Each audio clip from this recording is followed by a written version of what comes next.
Exodus 7. New Living Translation. Aaron's staff becomes a serpent.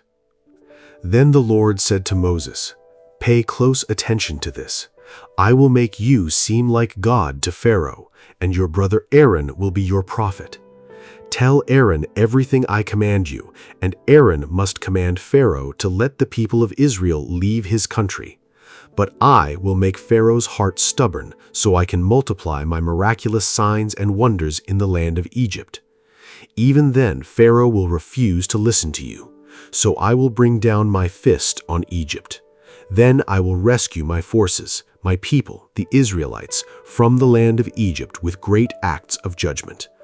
When I raise my powerful hand and bring out the Israelites, the Egyptians will know that I am the Lord." So Moses and Aaron did just as the Lord had commanded them. Moses was 80 years old and Aaron was 83 when they made their demands to Pharaoh. Then the Lord said to Moses and Aaron, "Pharaoh will demand, 'Show me a miracle.'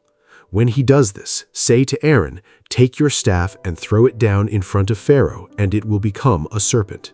So Moses and Aaron went to Pharaoh and did what the Lord had commanded them.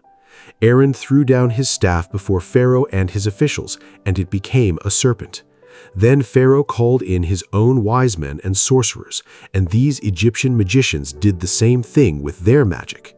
They threw down their staffs, which also became serpents. But then Aaron's staff swallowed up their staffs. Pharaoh's heart, however, remained hard. He still refused to listen, just as the Lord had predicted. A plague of blood. Then the Lord said to Moses, "Pharaoh's heart is stubborn, and he still refuses to let the people go. So go to Pharaoh in the morning as he goes down to the river. Stand on the bank of the Nile and meet him there. Be sure to take along the staff that turned into a snake. Then announce to him, 'The Lord, the God of the Hebrews, has sent me to tell you, let my people go so they can worship me in the wilderness. Until now, you have refused to listen to him. So this is what the Lord says. I will show you that I am the Lord. Look, I will strike the water of the Nile with this staff in my hand, and the river will turn to blood. The fish in it will die, and the river will stink. The Egyptians will not be able to drink any water from the Nile." Then the Lord said to Moses, "Tell Aaron, take your staff and raise your hand over the waters of Egypt, all its rivers, canals, ponds, and all the reservoirs. Turn all the water to blood. Everywhere in Egypt, the water will turn to blood, even the water stored in wooden bowls and stone pots." So Moses and Aaron did just as the Lord commanded them. As Pharaoh and all of his officials watched, Aaron raised his staff and struck the water of the Nile. Suddenly, the whole river turned to blood. The fish in the river died, and the water became so foul that the Egyptians couldn't drink it. There was blood everywhere throughout the land of Egypt.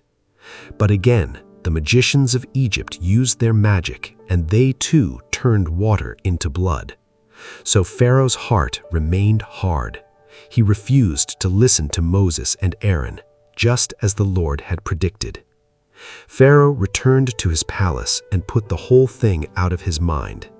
Then all the Egyptians dug along the riverbank to find drinking water, for they couldn't drink the water from the Nile.